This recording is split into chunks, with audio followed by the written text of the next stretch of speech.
Hello friends, welcome to பங்குச்சந்தை YouTube channel. இன்னைக்கு இந்த சேனலில் மார்க்கெட்டில் இன்னைக்கு ஓவராலாக என்ன நடந்துச்சு, மார்க்கெட் க்ளோஸ் ஆகும் போது நிஃப்டி எப்படி முடிஞ்சிச்சு, இந்த செய்திகள்லாம் பார்க்கலாம்.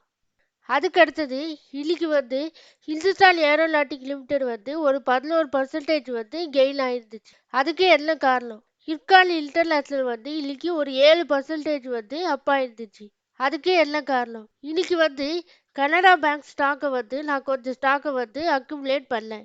இந்த செய்தியெல்லாம் பார்க்கறதுக்கு முன்னாடி எங்களுடைய சேனல் உங்களுக்கு பிடிச்சிருந்துச்சுன்னா லைக் பண்ணி சப்ஸ்கிரைப் பண்ணுங்க. இப்போ வாங்க வீடியோக்குள்ளே போகலாம். இன்னைக்கு மார்க்கெட் முடிவடையும் போது சென்செக்ஸ் பார்த்தீங்கன்னா 676 பாயிண்ட்ஸை தாண்டிடுச்சு. அதாவது நிப்டி அபோ பார்த்தீங்கன்னா 22,400 புள்ளிகள் மேலே போயிட்டு இருக்கு. இன்னைக்கு டாப் கெய்னர்ஸ் தான் இருந்தவங்க யாராருன்னா மகேந்திரா அண்ட் மகேந்திரா, பாரதி ஏர்டெல், டெக் மகேந்திரா இவங்கெல்லாம் டாப் கெய்னர்ஸாக இருந்திருக்காங்க. டாப் கெய்னர்ஸாக இருந்த செக்டார்ஸ் என்னென்னா Nifty consumer durable, Nifty IT, Nifty realty 1.7% gain கொடுத்துருக்காங்க.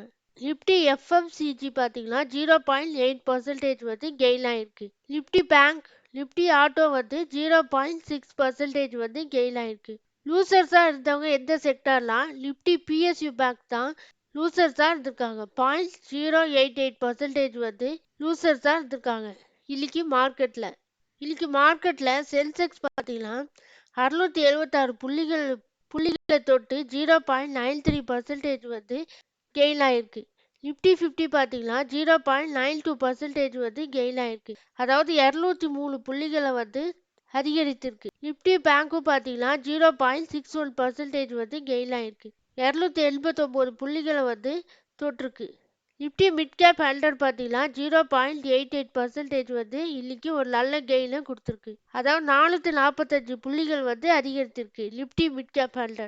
நிப்டி 50 காலையில் பார்த்தீங்கன்னா டே ரேஞ்சில் 22,054 புள்ளிகளில் ஸ்டார்ட் ஆச்சு. அதோட ஹை பார்த்தீங்கன்னா 22,432 வரைக்கும் ஹை போய் 0.92% இன்னைக்கு ஒரு நல்ல கெயினை மார்க்கெட் நமக்கு தந்திருக்கு. நிப்டி பேங்க்கும் பார்த்தீங்கன்னா டே ரேஞ்சில் காலையில் 47,340 புள்ளிகளை ஸ்டார்ட் ஆச்சு.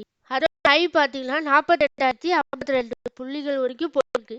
க்ளோஸ் ஆகும் போது நிப்டி பேங்க் 47,977 புள்ளிகளை தொட்டிருக்கு.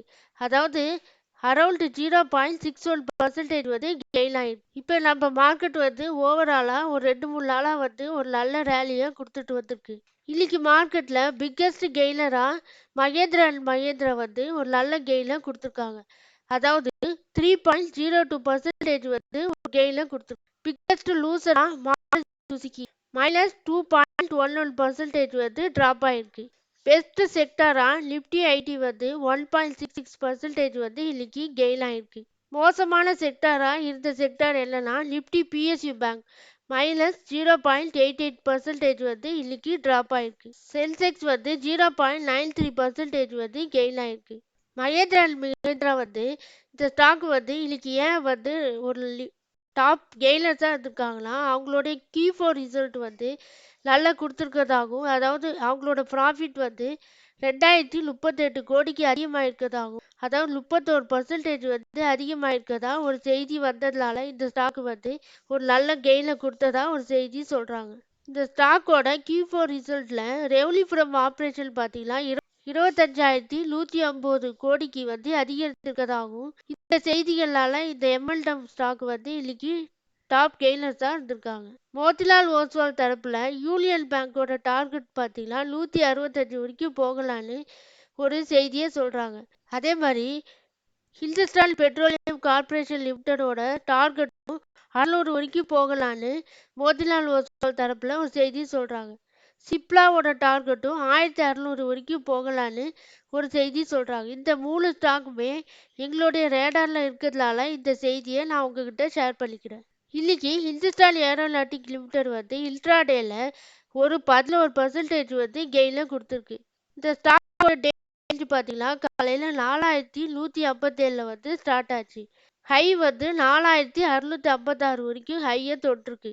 மார்க்கெட் க்ளோஸ் ஆகும் 4,603 புள்ளிகளை தொட்டிருக்கு. அதாவது ஒரு 11% மேலே இந்த ஸ்டாக் ஒரு நல்ல கெயினை இன்னைக்கு கொடுத்துருக்கு. இந்த ஸ்டாக்கோட வால்யூம் அனலிஸ்ட் பார்த்தீங்கன்னா இன்னைக்கு 1 கோடி ரூபாய்க்கு வால்யூம் இன்க்ரீஸ் ஆயிருக்கு. இந்த ஸ்டாக்கோட ப்ரைஸ் பர்ஃபார்மன்ஸ் 1 வீக்ல பார்த்தீங்கன்னா ஒரு 19% வந்து இன்க்ரீஸ் ஆயிருக்கு. 1 மந்த்ல 23, 3 மந்த்ல 49%, 1 இயர்ல 197% வந்து இன்க்ரீஸ் ஆயிருக்கு. 3 இயர்ஸ்ல பார்த்தீங்கன்னா 836% வந்து இந்த ஸ்டாக் வந்து ஒரு நல்ல கெயினை வந்து நமக்கு கொடுத்துருக்கு. இதுக்கெல்லாம் என்ன காரணம் சொல்றாங்கன்னா, இந்த ஸ்டாக்கோட Q4 ரிசல்ட் வந்து நல்லா கொடுத்துருக்கதாகவும், அதாவது நெட் ப்ராஃபிட் வந்து 52% வந்து கெயின் ஆகி 4308 கோடியா அதிகரித்திருக்கதாக இந்த செய்தினால இந்த ஸ்டாக் வந்து இன்னைக்கு ஒரு நல்ல ரேலியை கொடுத்துருக்கு. இந்த ஸ்டாக்கோட Q4 ரிசல்ட்டை நம்ம இப்போ ஸ்க்ரீனர் மூலியமா பார்க்கலாம். ஹிந்துஸ்தான் ஏரோநாட்டிக் லிமிடெட் ஸ்டாக்கோட மார்ச் 2024 Q4 ரிசல்ட்டை இப்போ பார்க்கலாம். இந்த ஸ்டாக்கோட சேல்ஸ் பார்த்தீங்கன்னா மார்ச் 2023ல் 12,495 கோடியாக இருந்தது.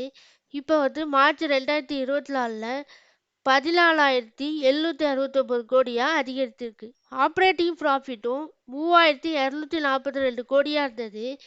மார்ச் 2024ல் 5,896 கோடியாக அதிகரித்திருக்கு. இந்த விஷயம்லாம் நமக்கு ஒரு நல்ல விஷயம். ப்ராஃபிட் பிஃபோர் டேக்ஸும் அதிகரித்திருக்கு. அதாவது 2,854 கோடியிலேருந்து 5,778 கோடியாக அதிகரித்திருக்கு.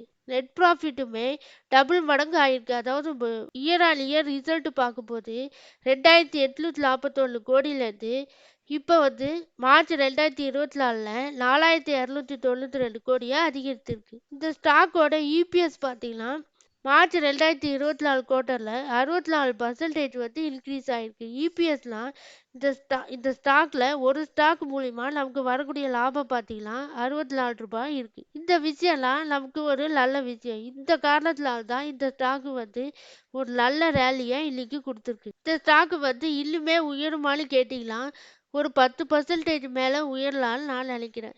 ஏன்னா இந்த ஸ்டாக்கோட ஃபண்டமெண்டலும் நல்லா இருக்கு. இந்த ஸ்டாக்கோட சுற்றி அவங்களோட ஆர்டர் புக்கு ஒரு நல்ல ஆர்டர் புக்கு வைத்திருக்காங்க. ஸ்ட்ராங்கான ஆர்டர் புக்கு வந்து வச்சுருக்காங்க.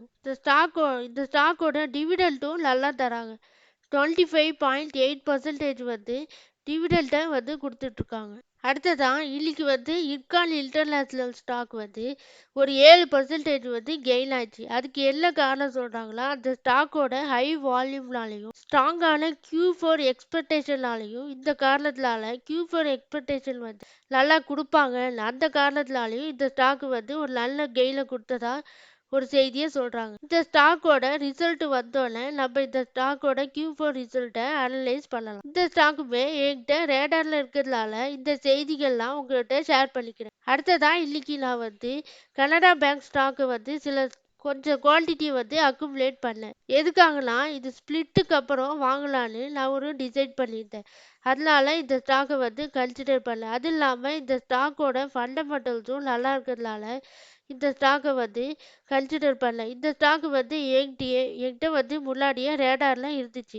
அந்த காரணத்தினாலையும் இந்த ஸ்டாக்கை வந்து நான் கன்சிடர் பண்ணேன். இப்போ இந்த ஸ்டாக்கோட ஃபண்டமெண்டல்ஸை ஓவராலாக நம்ம ஸ்க்ரீனரில் பார்க்கலாம். இந்த ஸ்டாக் வந்து இன்னைக்கு ஆஃப்டர் ஸ்பிளிட்டுக்கு அப்புறம் ஸ்பிளிட்டில் வந்து 10 பங்கு உங்ககிட்ட இருந்துச்சுன்னா 50 பங்கு வந்து வர வாய்ப்பு இருக்குது. அப்படி தான் ஸ்பிளிட்டு அறிவிச்சிருந்தாங்க. ஆஃப்டர் ஸ்பிளிட்டுக்கு அப்புறம் இந்த ஸ்டாக் வந்து இன்னைக்கு ஒரு 4.45% வந்து டிக்ளைன் ஆயிடுது. இந்த ரேட்டில் வாங்கலாமான்னு கேட்டிங்கன்னா இந்த ரேட்டில் இந்த ஸ்டாக்கை வந்து வாங்கலான்னு நான் நினைக்கிறேன்.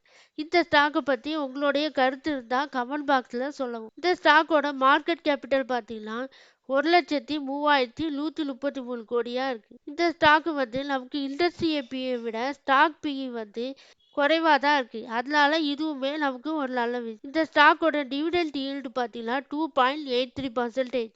இந்த டிவிடெண்ட் ஈல்டும் நமக்கு பரவாயில்ல. இந்த ஸ்டாக்கோட Q4 ரிசல்ட் வந்து நல்லாவே கொடுத்துருக்காங்க. அதாவது மார்ச் 2023ல் இந்த ஸ்டாக்கோட ரெவன்யூ வந்து 24,304 கோடியிலேருந்து இப்போ வந்து மார்ச் 2024ல் 29,286 கோடியாக அதிகரித்திருக்கு. இவங்களோட ஃபைனான்சிங் ப்ராஃபிட் வந்து எப்பயுமே மைனஸில் தான் இருக்கும். ஏன்னா பேங்கிங் செக்டாரும் என்பிஎஃப்சி செக்டாரும் வந்து ஃபைனான்சிங் ப்ராஃபிட் வந்து மைனஸில் இருக்கிறதுனால நம்ம அது ஒன்று ஏன்னா கடன் கொடுத்து கடன் வாங்குறதுனால அது பெருசாக நம்ம ஒரி பண்ணிக்க வேண்டியது. நெட் ப்ராஃபிட் பார்த்தீங்கன்னா மார்ச் 2023ல் 3,364 கோடியிலேருந்து மார்ச் 2024ல் 991 கோடியா அதிகரித்திருக்கு. இந்த Q4 ரிசல்ட்டும் நமக்கு நல்லா இருக்கு. அது இல்லாம ப்ரைஸும் வந்து இப்போ டிக்ளைன் ஆயிருக்கு. இவங்களுடைய பிஇ வேல்யூவேஷனும் நல்லா இருக்கு. இந்த ஸ்டாக்கோட ஃபண்டமெண்டல்ஸும் நல்லா இருக்கிறதுனால இந்த ஸ்டாக்கை வந்து நான் கன்சிடர் பண்ணேன். இந்த ஸ்டாக்கோட கம்பவுண்ட் சேல்ஸ் க்ரோத் பார்த்தீங்கன்னா டிடிஎஃப்ல 29% வந்து கொடுத்துருக்காங்க. இதுவுமே நல்லா இருக்கு. நமக்கு கம்பவுண்ட் ப்ராஃபிட் க்ரோத்தும் அதிகரித்திருக்கு. 40% வந்து கொடுத்துருக்காங்க. ஸ்டாக் ப்ரைஸோட சிஏஜிஆரும் நல்ல ஒரு அற்புதமாக கொடுத்துருக்காங்க. அதாவது 88% வந்து கடந்த 1 இயர்ல கொடுத்துருக்காங்க. ரிட்டர்ன் ஆன் ஈக்விட்டியும் நல்லா இருக்கு. 20% வந்து லாஸ்ட் இயர்ல இருக்கு. இந்த வேல்யூவேஷன்லாம் நல்லா இருக்கிறதுனால தான் நான் இந்த ஸ்டாக்கை வந்து கன்சிடர் பண்ணேன். எல்லாரும் டிஸ்க்ளைமரை பார்த்துக்கோங்க. நான் ஒரு செபி ரிஜிஸ்டர்ட் அனலிஸ்ட் கிடையாது. நீங்கள் எதாவது ஸ்டாக்கில் இன்வெஸ்ட்மெண்ட் பண்ணணும்னா உங்களுடைய ஃபினான்ஷியல் அட்வைசர்கிட்ட கன்சல்ட் பண்ணிவிட்டு இன்வெஸ்ட்மெண்ட் பண்ணுங்கள். நன்றி, வணக்கம்.